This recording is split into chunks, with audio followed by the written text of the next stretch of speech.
The Potawatomi Trail of Death was the forced removal by militia in 1838 of some 859 members of the Potawatomi Nation from Indiana to reservation lands in what is now eastern Kansas. They were escorted by armed volunteer militia. The march began at Twin Lakes, Indiana on September 4, 1838, and ended on November 4, 1838, along the western bank of the Osage River, near present-day Osawatomie, Kansas. During the journey of approximately 660 miles over 61 days, more than 40 persons died, most of them children. It marked the single largest Indian removal in Indiana history. Although the Potawatomi had ceded the lands in Indiana to the federal government under a series of treaties made between 1818 and 1837, Chief Menominee and his Yellow River Band at Twin Lakes refused to leave, even after the August 5, 1838, treaty deadline for departure had passed. Indiana Governor David Wallace authorized General John Tipton to mobilize a local militia of 100 volunteers to forcibly remove the Potawatomi from the state. On August 30, 1838, Tipton and his men surprised the Potawatomi at Twin Lakes, where they surrounded the village and gathered the remaining Potawatomi together for the removal to Kansas. Father Benjamin Marie Petty, a Catholic missionary at Twin Lakes, joined his parishioners on the difficult journey from Indiana, across Illinois and Missouri, into Kansas. Historian Jacob P. Outdone is credited for naming the Potawatomi's forced march the Trail of Death in his book, True Indian Stories. The Trail of Death was declared a regional historic trail in 1994 by the state legislatures of Indiana, Illinois, and Kansas. Missouri passed similar legislation in 1996. As of 2013, there were 80 Trail of Death markers along the route. They were located at the campsite set up every 15 to 20 miles, in all 4 states. See www.potawatomitda.org for photos. 1838 Diary, GPS locations, history. Historic highway signs have been placed along the way in Indiana in Marshall, Fulton, Cass, Carroll, Tippecanoe and Warren counties, signaling each turn. Many signs have been erected in Illinois and Missouri. Kansas has completed placing highway signs in the 3 counties crossed by the Trail of Death. Background: the Potawatomi were an Algonquin-speaking people. They moved south from northern Wisconsin and Michigan and historically occupied land from the southern tip of Lake Michigan to Lake Erie, an area encompassing northern Illinois, north-central Indiana, and a strip across southern Michigan. Although the land in what became known as Indiana was long occupied by the Miami, the Potawatomi were also recognized as traditional owners under the Northwest Ordinance, and in subsequent treaties, they had become the second largest Native American tribal group in Indiana. During the War of 1812, the tribe had allied with the British in the hopes of expelling American colonists encroaching on the lands. Following that period, the Potawatomi lived in relative peace with the white neighbors. In 1817, a year after Indiana became a state, an estimated 2,000 Potawatomi had settled along the rivers and lakes north of the Wabash River and south of Lake Michigan. Around the same time, the state and federal government became eager to open the northern parts of Indiana to settlement and development by European Americans. Under treaties between the U.S. government and the Potawatomi in 1818, 1821, 1826, and 1828, the native people ceded large portions of the lands in Indiana to the federal government in exchange for annuities in cash and goods, reservation lands within the state, and other provisions. Some tribal members also received individual grants of northern Indiana land. The passage of the Indian Removal Act enabled the federal government to offer reservation land in the West in exchange for the purchase of tribal lands east of the Mississippi River. The government's intent during Indian removal of the 1830s was to extinguish the land claims of Indian nations in the East, and to remove them from the populated eastern states to the remote and relatively unpopulated lands west of the Mississippi River. Other Indian tribes already controlled large territories there. The act specifically targeted the 5 civilized tribes of the Southeast in Georgia, Alabama, Mississippi, and Tennessee. It was also used to arrange removal of other tribes living east of the Mississippi, including several in the former Northwest Territory, south of the Great Lakes. In 3 treaties signed in October 1832, at the Tippecanoe River north of Rochester, Indiana, the Potawatomi ceded to the federal government most of the remaining lands in northwestern and north-central Indiana in exchange for annuities, small reservation lands in Indiana, and scattered allotments to individuals. They also received the federal government's agreement to provide goods to support the Potawatomi migration efforts, should they decide to relocate. These treaties reduced Potawatomi reservations in Indiana, which included land along the Yellow River, under the terms of a treaty made on October 26, 1832. The federal government established Potawatomi reservation lands within the boundaries of the previously ceded lands in Indiana and Illinois in exchange for annuities, cash and goods, and payment of tribal debts, among other provisions. This treaty provided the bands under Potawatomi chiefs Menominee, Peepanewa, Notoka, and Muckatamawe with a joint grant of 22 sections of reservation land. Chief Menominee's signature was recorded with an X on the Treaty of 1832. He and his Yellow River band at Twin Lakes, Indiana, 5 miles southwest of present-day Plymouth, would be forced to remove from these reservation lands on the Trail of Death to Kansas in 1838. Increased pressure from federal government negotiators, especially Colonel Abel C. Pepper, succeeded in getting the Potawatomi to sign more treaties that ceded the lands and obtained their agreement to move to reservations in the West. In treaties negotiated from December 4, 1834 to February 11, 1837, the Potawatomi ceded the remaining reservation lands in Indiana to the federal government. In 1836 alone, the Potawatomi signed 9 treaties, including the Treaty of Yellow River in Marshall County, Indiana, 5 treaties on the Tippecanoe River north of Rochester, Indiana, 2 treaties in Logansport, Indiana, and 1 treaty at Turkey Creek in Kosciuszko County, Indiana. These agreements were called the Whiskey Treaties because whiskey was given to get the Indians to sign. Under the terms of these treaties, the Potawatomi agreed to sell their Indiana land to the federal government and move to reservation lands in the West within 2 years. One treaty that directly led to the forced removal of the Potawatomi from Twin Lakes was made at Yellow River on August 5, 1836.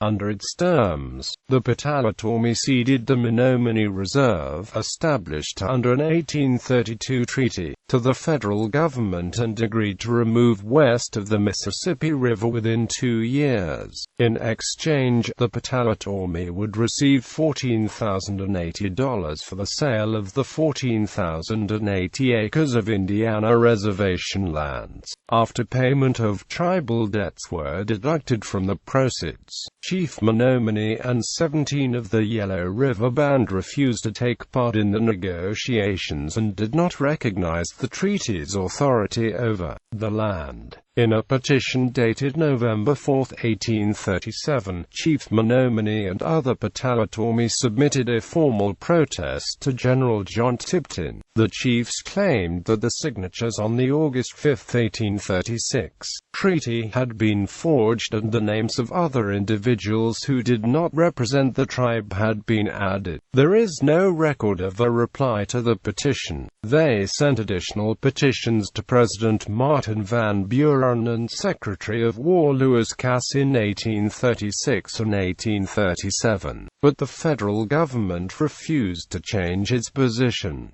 By 1837, some of the Potawatomi bands had peacefully removed to the new lands in Kansas. By August 5, 1838, the deadline for removal from Indiana, most of the Potawatomi had already left, but Chief Menominee and his band at Twin Lakes refused to move. The following day, August 6, 1838, Col. Pepper called a council at Menominee's village at Twin Lakes, where he explained that the Potawatomi had ceded land in Indiana under the treaty, and they had to remove. Chief Menominee responded through an interpreter, "My brother, the president is just, but he listens to the word of young chiefs who have lied, and when he knows the truth, he will leave me to my own.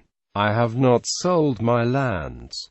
I will not sell them. I have not signed any treaty and will not sign any. I am not going to leave my lands, and I do not want to hear anything more about it." After the council meeting, tensions increased between the Potawatomi and the white settlers who wanted to occupy the reservation lands. Fear of violence caused some settlers to petition Indiana Governor David Wallace for protection. Wallace authorized General John Tipton to mobilize a militia of 100 volunteers to forcibly remove the Potawatomi from their Indiana reservation lands. Reverend Louis Say, a Catholic missionary at Twin Lakes in the 1830s, denounced the Yellow River Treaty as a fraud and argued, "This band of Indians believe that they have not sold the reservation and that it will remain theirs as long as they live and the children." Quote. In response to his support of the Potawatomi's resistance efforts, Col. Pepper ordered Father Say to leave the mission at Twin Lakes, or risk arrest for interfering in Indian affairs. Father Say went to South Bend, Indiana, although not without protest, and intended to return to Twin Lakes, but died at South Bend on September 26, 1837. Father Say's replacement, Reverend Benjamin Marie Petty, arrived at Twin Lakes in November 1837. Within a few months, Father Petty had resigned himself to the Potawatomi's removal from Twin Lakes. Father Petty received permission to join his parishioners on the forced march to Kansas in 1838. Removal. On August 30, 1838, General Tipton and his volunteer militia surprised the Potawatomi village at Twin Lakes. When Osawatomie, Chief Black Wolf's elderly mother, heard the soldiers firing the rifles, she was so badly frightened that she hid in the nearby woods for 6 days. Unable to walk with a wounded foot, she was found by another Indian who was looking for his horse, and brought to South Bend. Upon his arrival, Tipton allegedly called for a meeting at the village chapel, where he detained the Potawatomi chiefs as prisoners. Although Father Petty was in South Bend at the time of the militia's arrival, he later protested that the Potawatomi had been taken by surprise under the ruse of calling a council. Tipton reported that several of the Potawatomi had already gathered near the chapel when he arrived, but acknowledged that the Potawatomi were not allowed to leave until matters were amicably settled, and they had agreed to give up their Indiana land. Between Thursday, August 30th, and Monday, September 3, 1838, the day before their departure, Tipton and his militia surrounded Menominee's village at Twin Lakes, gathered the remaining Potawatomi together, and made preparations for the removal to Kansas. The names of the Potawatomi heads of families and other individuals, which numbered 859 in all, were recorded on tribal registration ration rolls. In addition, the soldiers burned the crops and destroyed the Potawatomi village, which consisted of approximately 100 structures, to discourage them from trying to return. Father Petty closed the mission church at Menominee's village, explaining in a letter to his family dated September 14, 1838, "It is sad, I assure you, for a missionary to see a young and vigorous work expire in his arms." The journey from Twin Lakes, Indiana, to Osawatomie, Kansas, began on September 4, 1838. It covered about 660 miles over 61 days, often under hot, dry, and dusty conditions. The caravan of 859 Potawatomi also included 286 horses, 26 wagons, and an armed escort of 100 soldiers. During the journey to Kansas, 42 people died, 28 of them children. Historian Jacob P. Dunn is credited for naming the Potawatomi's forced march the Trail of Death in his book, True Indian Stories. It was the single largest Indian removal in the state. Journals, letters, and newspaper accounts of the journey provide details of the route, weather, and living conditions. Eyewitness accounts from those who accompanied the Potawatomi on the march, including as John Tipton, Father Petty, and Judge William Polka, provide day-to-day descriptions of their experiences. Tipton led the militia as the group's military escort. Judge Polka, from Rochester, Indiana, served as the federal agent for the group and conducted the caravan to Kansas. Father Petty led religious services and administered to the sick and dying. The caravan also had an attending physician, Dr. Jerry Lehman, who joined the group in Logansport, Indiana. Local physicians occasionally visited the encampments as the group journeyed west. The march. On September 4, the march to Kansas began. 3 chiefs, Menominee, Macatawa, and Pepanawa, were treated as prisoners and forced to ride in a wagon under armed guard. Father Petty secured the release from the wagon at Danville, Illinois, after giving his word that they would not try to escape. Father Petty later described the caravan in a letter to Bishop Simon Brute at Vincennes, Indiana, dated November 13, 1838. For the Osage River country of Missouri, the order of march was as follows: the United States flag, carried by a dragoon, then one of the principal officers, next the staff baggage carts, then the carriage, which during the whole trip was kept for the use of the Indian chiefs. Then 1 or 2 chiefs on horseback led a line of 250 to 300 horses ridden by men, women, children in single file, after the manner of savages. On the flanks of the line at equal distance from each other were the dragoons and volunteers, hastening the stragglers, often with severe gestures and bitter words.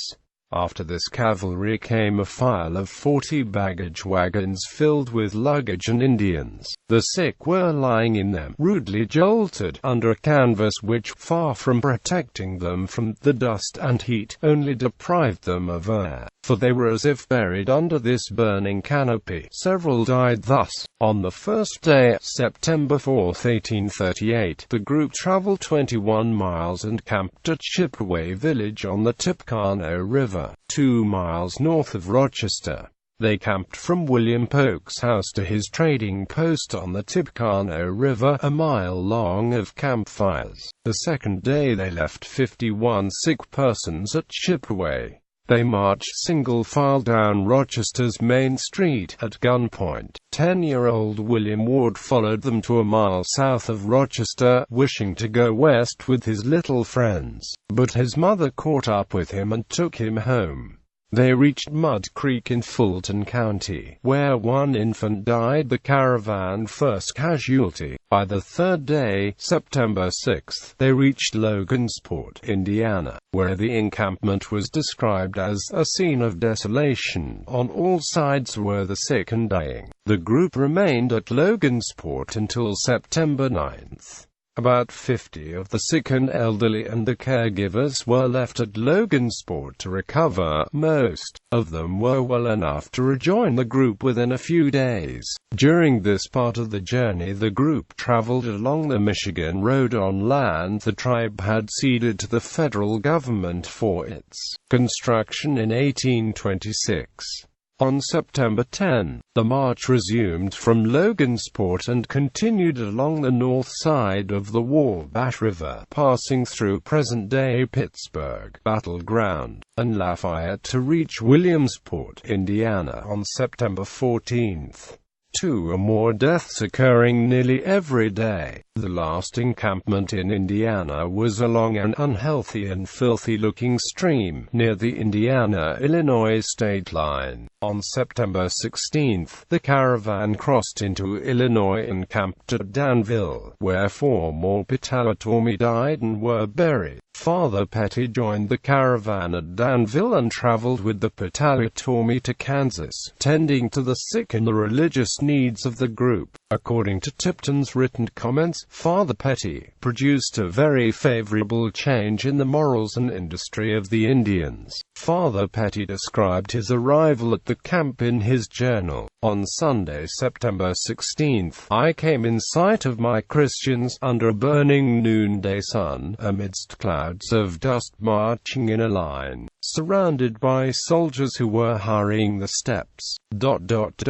Nearly all the children, weakened by the heat, had fallen into a state of complete languor and depression. I baptized several who were newly born, happy Christians, who with the first step passed from earthly exile to the heavenly sojourn. Quote, after their arrival at Danville, the group 6 miles to Sandusky Point, where the caravan resupplied and rested from September 17 to 20 before continuing their journey. On September 20, General Tipton left 15 of his soldiers with the caravan and departed with the remainder of the militia on return trip to Indiana. Judge Polka led the Potawatomi the rest of the way to the new reservation. Between September 20 and October 10, the Potawatomi traveled through the Illinois Prairie, passing Monticello, Decatur, Springfield, New Berlin, Jacksonville, Exeter, and Naples, where they ferried across the Illinois River. On October 10, the group tribe left Illinois crossed the Mississippi River into Missouri on steam-powered ferry boats from Quincy, Illinois. According to Father Petit's accounts, after arriving in Missouri, we had hardly any sick, and the Indians were allowed to hunt for wild game to supplement their diet. Marching through Missouri, the Potawatomi passed through West Quincy, Palmyra, Paris, Moberly, Huntsville, Salisbury, Keytesville, Brunswick,